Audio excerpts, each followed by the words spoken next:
Gotta be cool, calm, collected, look your feel. Hey, it's Nate. I just want to give a super duper quick introduction to Read and Write. I wanted to do this today because I feel like it's a tool that can be useful for any teacher, no matter what your subject area or even grade level. Sometimes we need to help students understand what they're reading before they can even start to master the content. So, Read and Write is a tool that can help with that. This is a tool that's free for all teachers, and we're considering looking at it for students as well. So we'd like you to test it and give us a little bit of feedback. So after you watch this tutorial and play a little bit, feel free to email me and let me know what you think.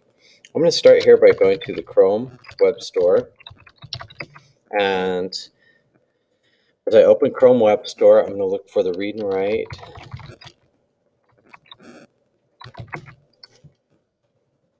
extension. Here it is. You can see I already have it added. If you don't, click the blue Add to Chrome and it will come up. As soon as this is installed, you'll have the little purple puzzle piece, which is Chrome Read and Write.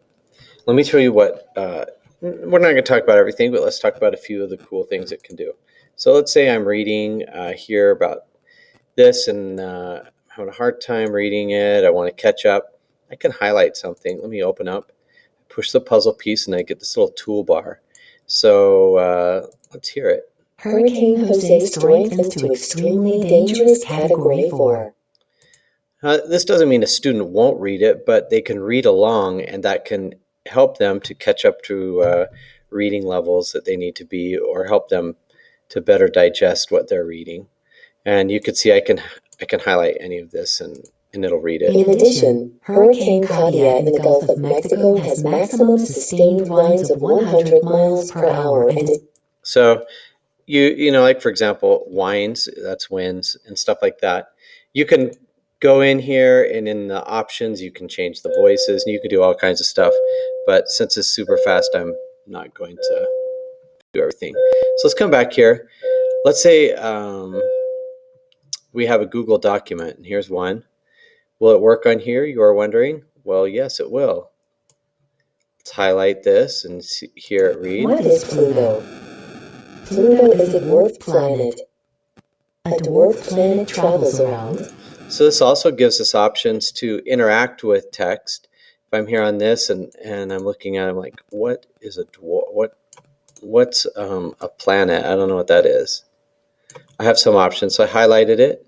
I could go to my dictionary, planet.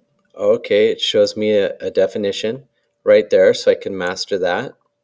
I also have a picture dictionary, so I can see it. What are some other things you could do here? If I were reading and I had a hard time, I could do this screen, what's it called? Screen mask, you know, to help you kind of follow along on the text. And this can be on the website as well as a document. Other options include translator, so planet, planeta, and I have it obviously set for Spanish. And I can also give a student opportunity to mark up, you know, if they're like mark keywords, and so they'll select and have these different highlighters, 11-year-old girl, green, and so on. And, you know, later we could go into in-depth if you wanted, but we can collect the highlights and make vocabulary lists out of that based on what was marked in the reading. So Read and Write, again, is a great tool. I only showed a couple things. I want to invite you to install it and then check out some of the other things like practice reading aloud is a really cool feature. Adding a voice note is a cool feature as well. And like I said, all this is free for teachers, and I'd really love to hear your feedback and hear what you think about the Read and Write tool. Let me know if you have any questions or comments. Thank you.